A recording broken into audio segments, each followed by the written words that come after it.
Hello students, continuing coordination compound. तो आज के इस लेक्चर में हम बात करने वाले हैं rules for writing IUPAC nomenclature of coordination compound. तो चलिए शुरू करते हैं।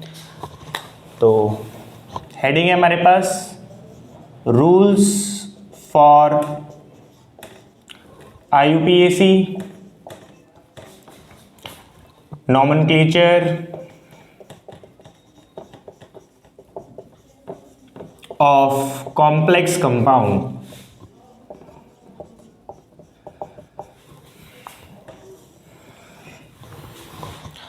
तो रूल नंबर 1 है हमारे पास, cation part is named first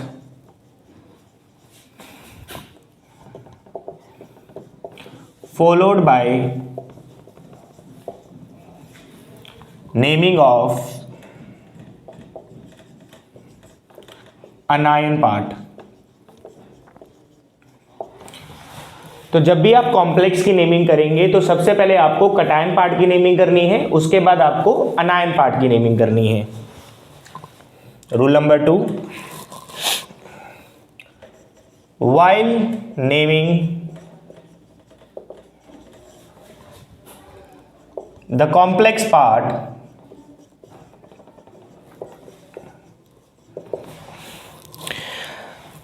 ligands are named first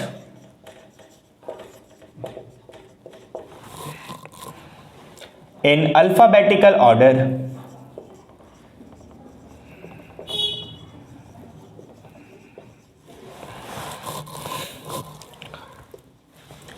तो जब आप कॉम्प्लेक्स पार्ट की नेमिंग करेंगे तो कॉम्प्लेक्स पार्ट में दो चीजें होती हैं, एक होता है सेंट्रल एटम और एक होते हैं ligands.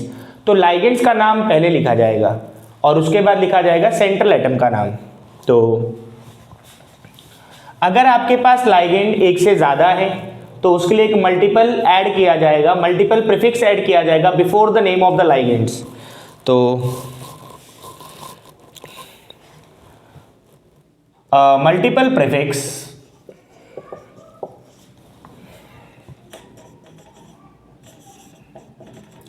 di for 2, tri for 3, tetra for 4 is written before the name of ligand if it come more than one time। अगर कोई लाइगेंड एक से ज्यादा बार आ रहा है तो उस लाइगेंड के नाम के आगे एक मल्टीपल ऐड किया जाएगा। अगर वो लाइगेंड 2 बार आ रहा है तो उसका नाम उसके नाम के आगे डाई ऐड कर दिया जाएगा। अगर वो लाइगेंड 3 बार आ रहा है तो उसके नाम के आगे ट्राई ऐड कर दिया जाएगा। और अगर वो लाइगेंड 4 बार आ रहा है तो उसके नाम के आगे टेट्रा ऐड कर दिया जाएगा। Prefixes are not considered, prefixes like di, tri, etc. are not considered for determining the alphabetical order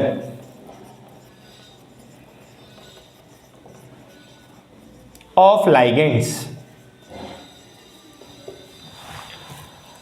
अब जब हम लाइगेंड्स की नेमिंग करते हैं तो हम लाइगेंड्स को अल्फाबेटिकल ऑर्डर में नेम करते हैं। तो जब भी आप अल्फाबेटिकल ऑर्डर डिसाइड कर रहे हैं तो आपको कभी भी मल्टीपल प्रीफिक्स का फर्स्ट लेटर कंसीडर नहीं करना है, आपको लाइगेंड का फर्स्ट लेटर देखना है। जैसे मान के चलिए आपके पास अमोनिया है तो अमोनिया का नाम क्या होता है? अमीन। अगर अमोनिया 4 बार आ रही है तो उसका नाम टेट्रामीन हो जाएगा। तो क्या टी कंसीडर किया जाएगा? नहीं। Multiples are not considered for deciding the alphabetical order of ligands. Amine का ए देखा जाएगा for deciding the alphabetical order of ligands. Multiple are not considered for deciding the alphabetical order of ligands. Note कर लें इस बात को।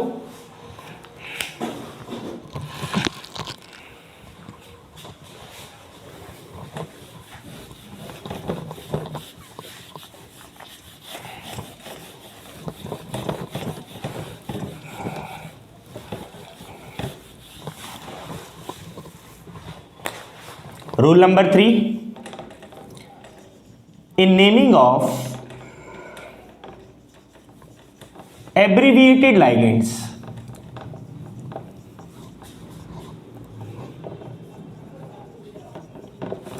Abbreviated ligands क्या होते हैं? कुछ ऐसे लाइगेंड्स जिनके नाम में ऑलरेडी मल्टीपल होता है। एग्जाम्पल के तौर पे जैसे कि आपके पास है EN, तो आप जानते हैं EN क्या होता है?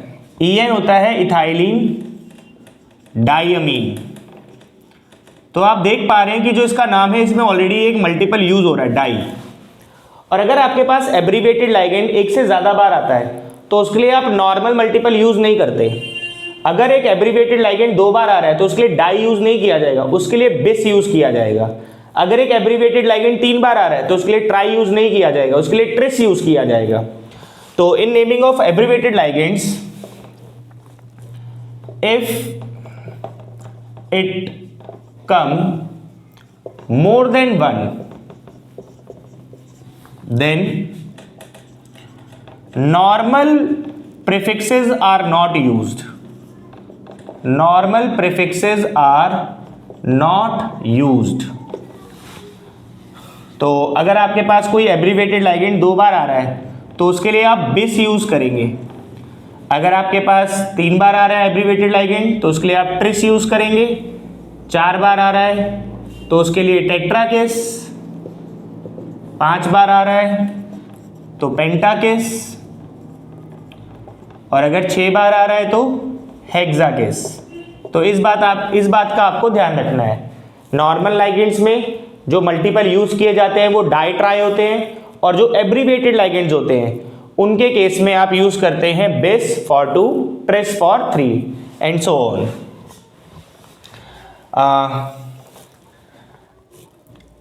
Naming of abbreviated ligand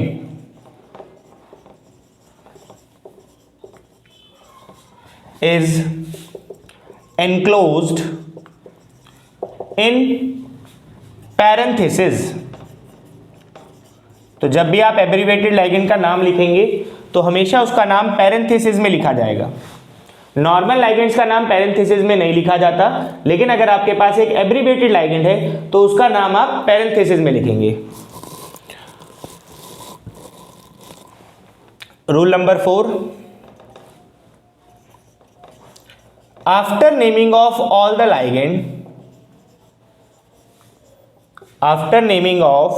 ligands, central atom is named।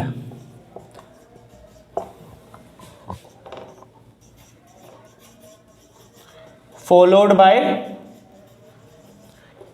Oxidation number, जो कि रोमन में लिखना होगा, written in Roman numeral in parenthesis.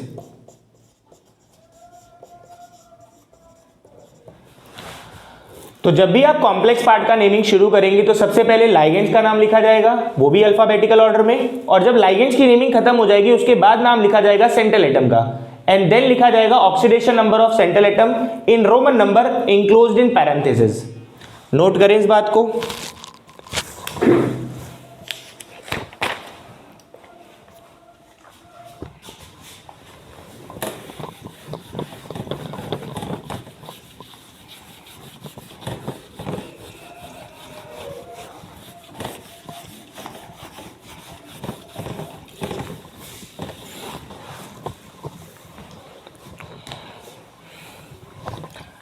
Rule number 5,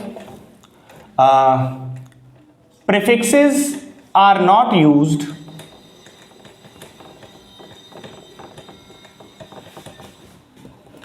for counter ions when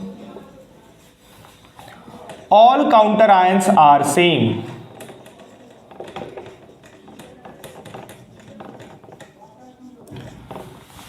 मान के चलिए हमारे पास कोई काउंटर आयन है और वो एक से ज्यादा बार आ रहा है, तो काउंटर आयन की नेमिंग में मल्टीपल प्रीफिक्सेस का यूज नहीं किया जाएगा अगर सारे काउंटर आयन सेम है।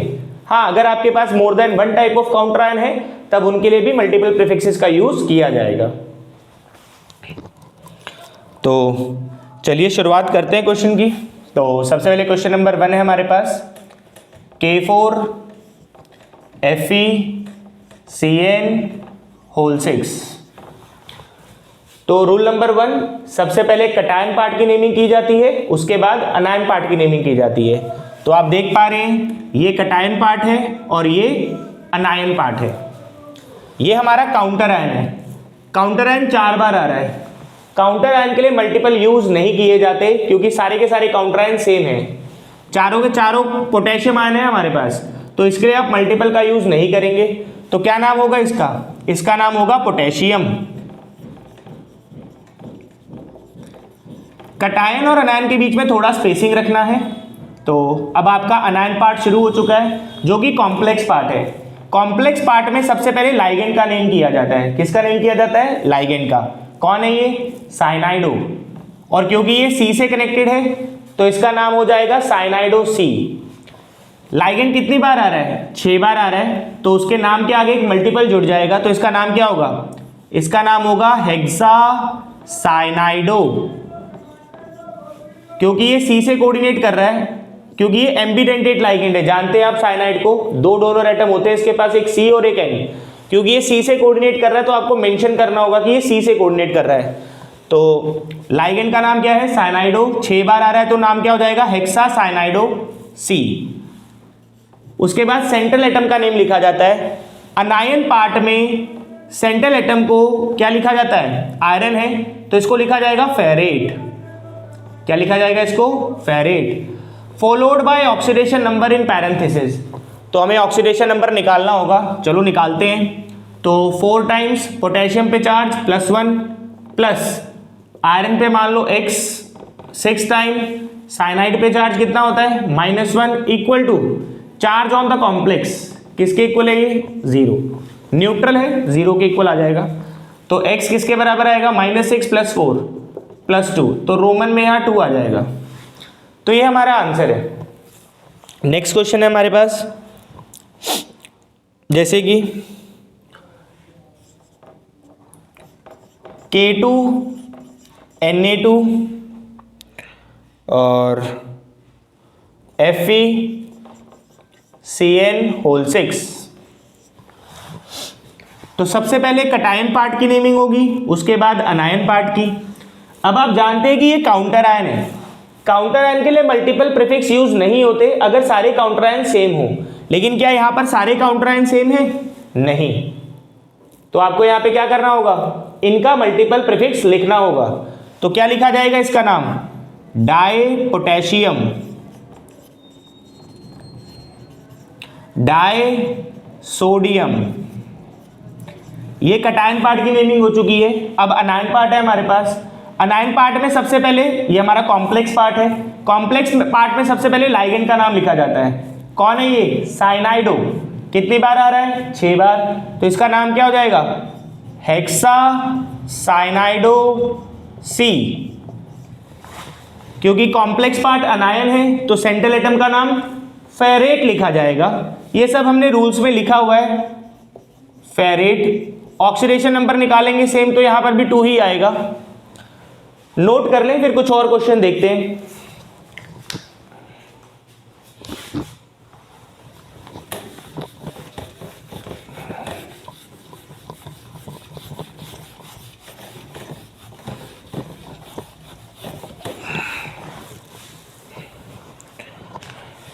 नेक्स्ट क्वेश्चन है हमारे पास,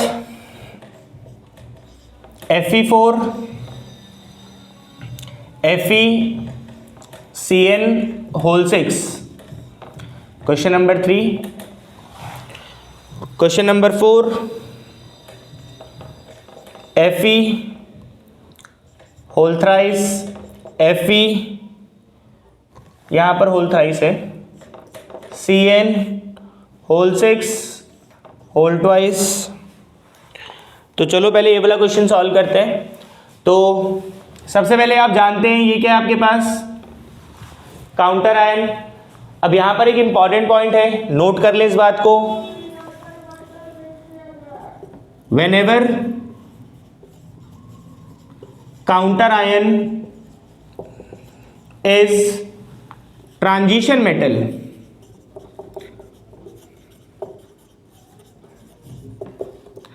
its oxidation number is written after its name। क्योंकि जो ट्रांजिशन मेटल्स होते हैं ये वेरिएबल ऑक्सीडेशन स्टेट शो कर सकते हैं, तो अगर आपका काउंटर आयन ट्रांजिशन मेटल को बिलोंग करता होगा तो आपको उस काउंटर आयन की भी ऑक्सीडेशन नंबर लिखनी होगी। तो जैसे यहां पर ये आयरन है तो सबसे पहले आयरन लिखा जाएगा, तो आयरन ऑक्सीडेशन नंबर, तो आयरन का ऑक्सीडेशन नंबर कहाँ है, ये रहा आयरन का ऑक्सीडेशन नंबर कितना 3।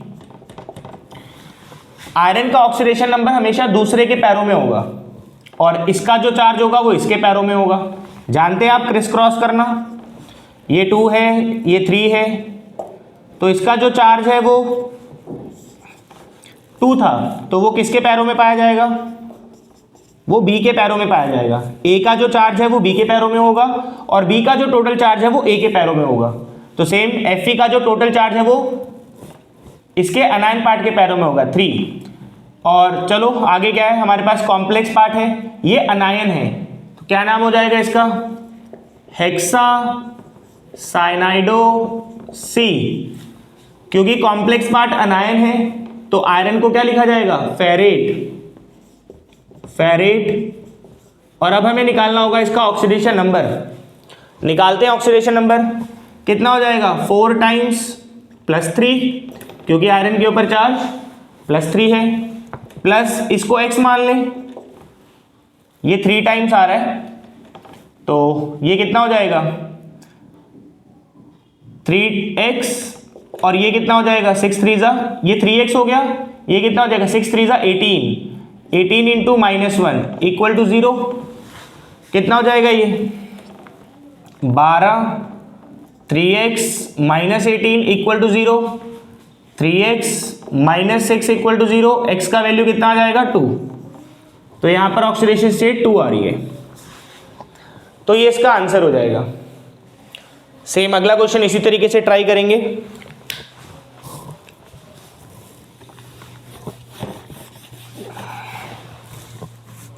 अगेन ये हमारा कटायन पार्ट है और ये हमारा अनायन पार्ट है। सबसे पहले कटायन पार्ट की नेमिंग होगी, क्या नाम होगा इसका, आयरन। इसका जो ऑक्सीडेशन नंबर है वो दूसरे के पैरों में लिखा होगा, कटायन है ना, कटायन का चार्ज अनायन के पैरों में होता है, तो कितना है इसका ऑक्सीडेशन स्टेट 2। उसके बाद हमारा कॉम्प्लेक्स पार्ट शुरू हो चुका है। कॉम्प्लेक्स पार्ट में सबसे पहले लाइगेंड का नाम लिखा जाता है, क्या हो जाएगा, हेक्सा साइनाइडो सी। क्योंकि हमारा कॉम्प्लेक्स अनायन है तो आयरन का नाम क्या लिखा जाएगा, फेरेट। और इसका ऑक्सीडेशन नंबर आपको फाइंड करना होगा, कैसे करेंगे, तो 3 टाइम्स आयरन का ऑक्सीडेशन स्टेट कितना है +2, प्लस यहाँ पे आयरन 2 टाइम्स है तो 2x हो जाएगा, ये 12 टाइम्स है साइनाइड, क्या हो जाएगा 12 इंटू -1 इक्वल टू 0, तो ये हो जाएगा 6 माइनस, तो 2x इक्वल्स टू 6, x का वैल्यू कितना आ रहा है 3 आ रहा है, तो ऑक्सीडेशन स्टेट 3 आ रही है। नेक्स्ट क्वेश्चन है हमारे पास,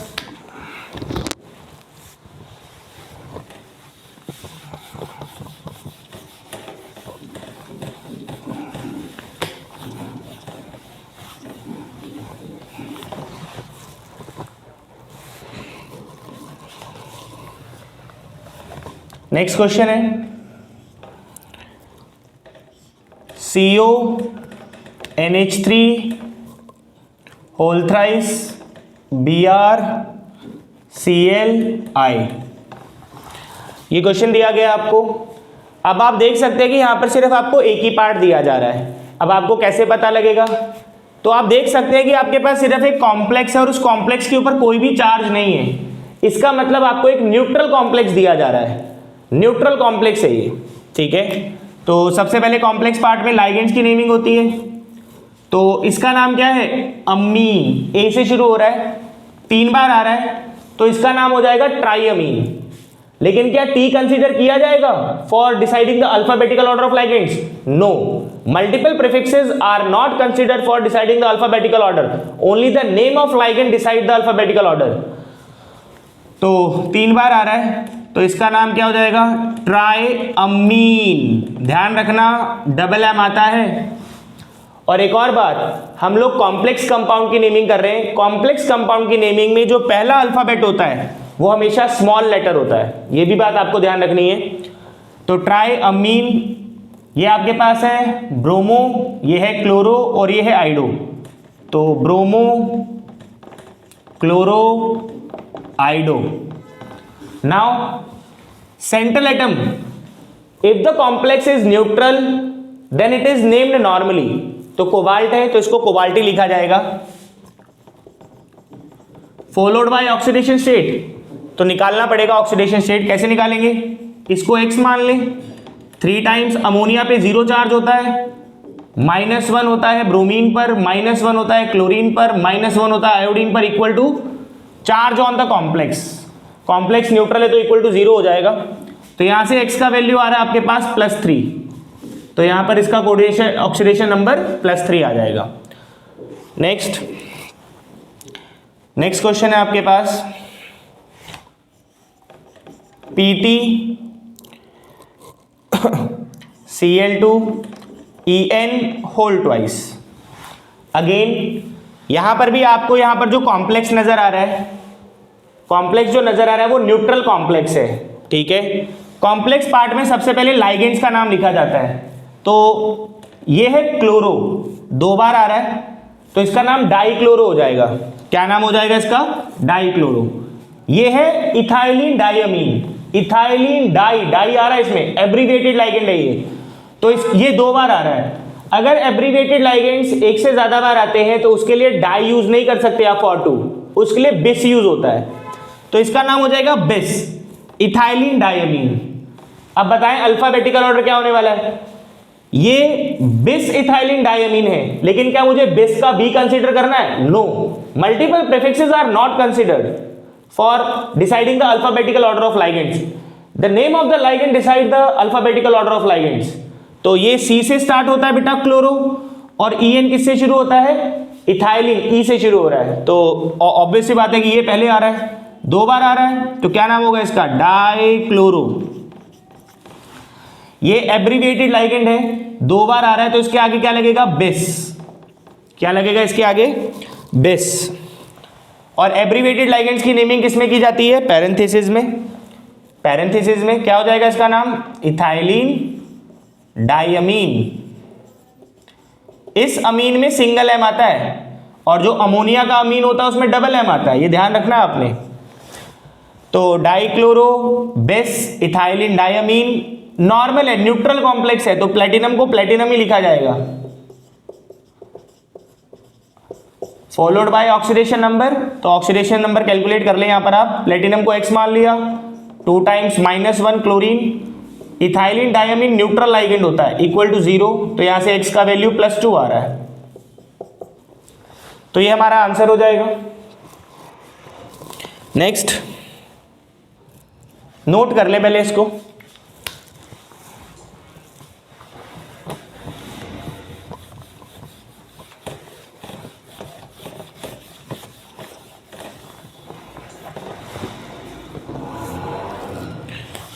नेक्स्ट क्वेश्चन है हमारे पास, बहुत ज्यादा इंपॉर्टेंट क्वेश्चन है ये।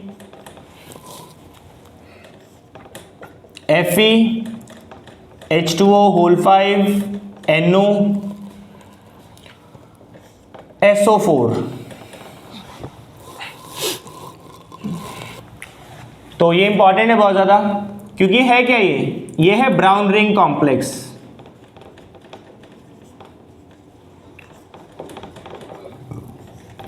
जो कि कहां पर बनता है? जब हम क्वालिटेटिव एनालिसिस करते हैं तो ये नाइट्राइट आयन का टेस्ट होगा, और जब नाइट्रेट आयन का टेस्ट होगा तो इस ब्राउन रिंग की फॉर्मेशन होती है।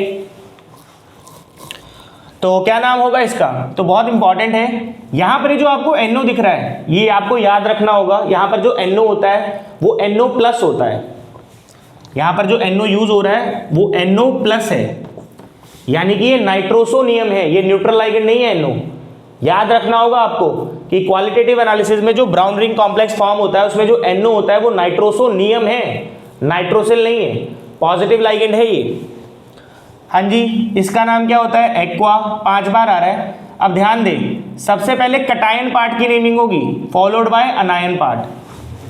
कटायन पार्ट ही कॉम्प्लेक्स है इस बार, ठीक है।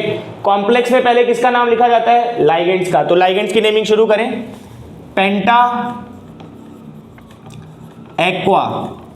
यहां पर ध्यान दें, दोनों का ए रिटेन किया जाएगा, किसी का भी ए कैंसिल नहीं किया जाएगा। प्रीफिक्स का भी ए रिटेन किया जाएगा और लाइगेंड का भी ए रिटेन किया जाएगा। उसके बाद इसका नाम क्या है? नाइट्रोसोनियम। नाइट्रोसोनियम। आयरन ही लिखा जाएगा इस बार। क्यों लिखा जाएगा आयरन? क्योंकि कटायन है। अगर आपका कॉम्प्लेक्स कटायन है या न्यूट्रल है तो उसके सेंट्रल एटम का नाम नॉर्मल लिखा जाता है। अगर अनायन होता तो इसको फेरेट लिखते हम, बट अभी कटायन है और तो इसलिए इसको आयरन लिखा जाएगा। ऑक्सीडेशन स्टेट निकालना पड़ेगा यहाँ पे, तो आयरन को X मान लें। वाटर न्यूट्रल होती है, ये नाइट्रोसोनियम है यानी कि इसका चार्ज +1 है और सल्फेट के ऊपर चार्ज कितना होता है? -2 इक्वल टू 0, क्योंकि न्यूट्रल है ओवरऑल। तो X का वैल्यू कितना आ रहा है? +1। तो आयरन का ऑक्सीडेशन स्टेट कितना आ गया? 1। This is the naming of cation part only. Now this is your counter ion, जो अनायन है। क्या है ये? Compound of sulphate. सल्फेट लिखा जाएगा इसको। तो this is the naming of this complex, penta aqua nitrosonium iron 1 sulphate. Very very very important. Next question है आपके पास, Na2 Fe CN5 NO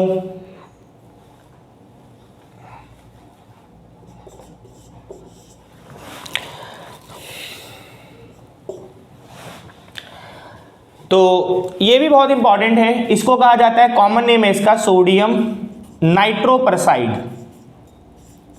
sodium नाइट्रोपरसाइड।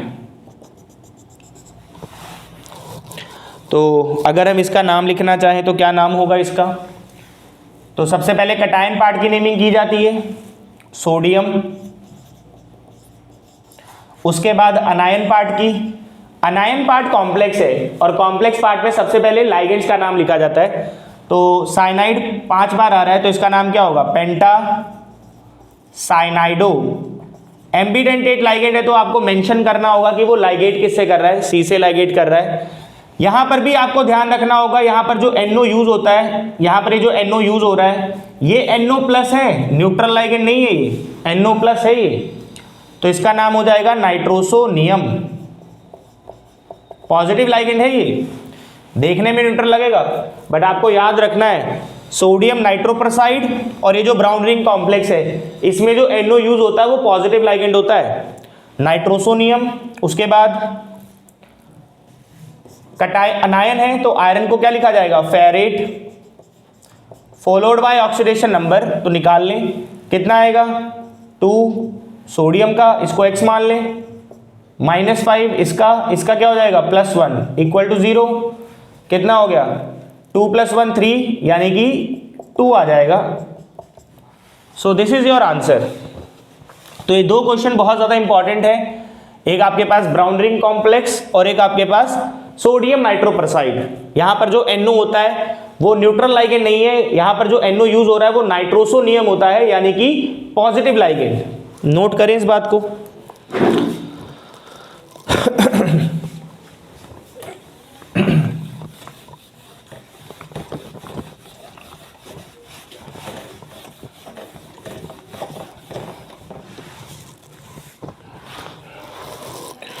Next, तो ये बात यहां पर आप अपने लिए मेंशन कर लें, important, in brown ring complex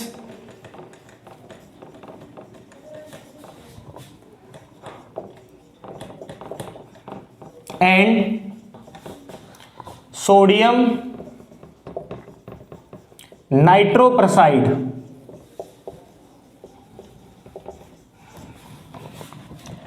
NO positive is ligand, NO positive होता है वहां पे लाइगेंड। नेक्स्ट क्वेश्चन है आपके पास CO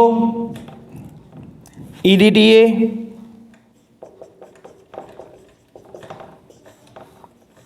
माइनस, ठीक है। तो यहां पर आपका जो कॉम्प्लेक्स है वो अनायनिक है, दिख रहा है नेगेटिव चार्ज है उसके ऊपर। सबसे पहले लाइगेंड का नाम लिखा जाएगा, लाइगेंड एक ही बार आ रहा है, क्या नाम है इसका, इसका नाम है ethylene diamine tetra acetate, ligand का नाम हो चुका है।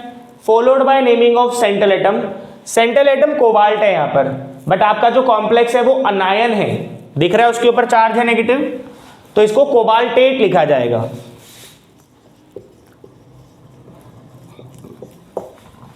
फॉलोड बाय ऑक्सीडेशन नंबर निकाल लेते हैं, कोबाल्ट X, EDTA कितना होता है 4 माइनस होता है EDTA, -4 उधर जाएगा तो +4, तो X का वैल्यू कितना आएगा +3।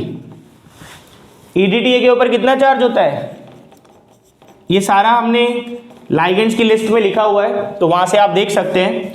-4 है ये, उधर जाएगा तो +4, +3 आ रहा है तो रोमन में 3 आ जाएगा। This is the name. Next we have another question important,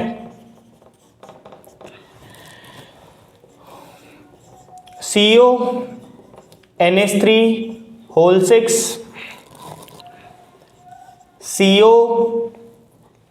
COONO6। अब ये क्वेश्चन आपको दिया गया है।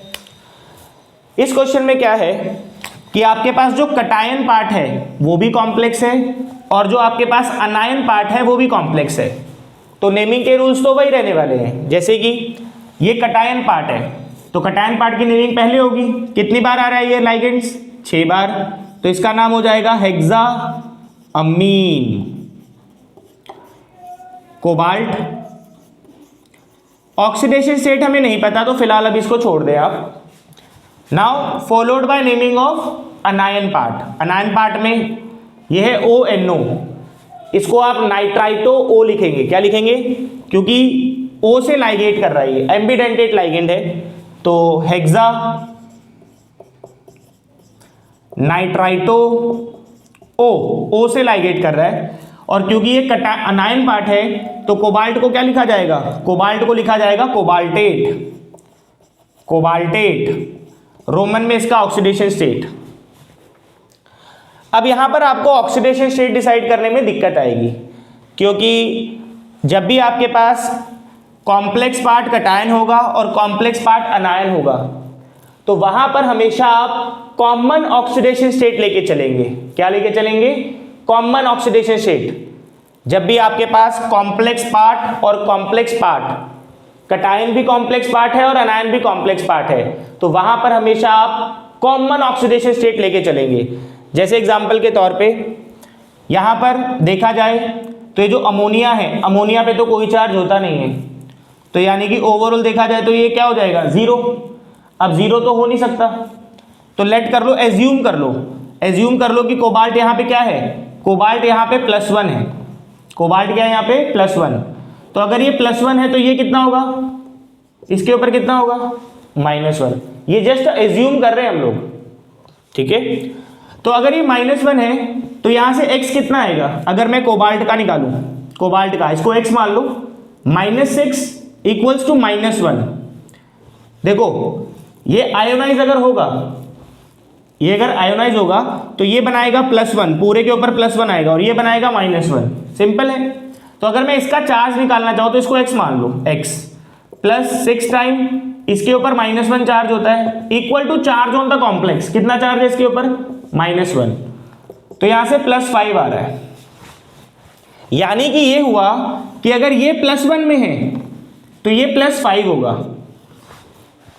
ये कहानी है यहां की, ठीक है।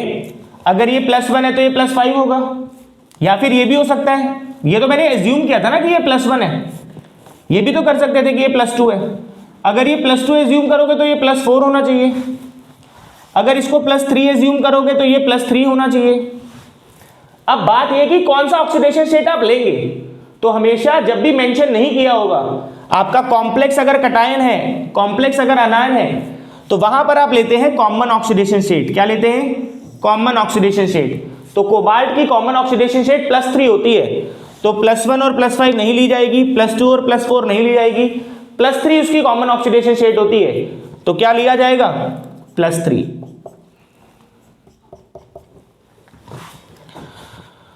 नोट कर लें इस बात को।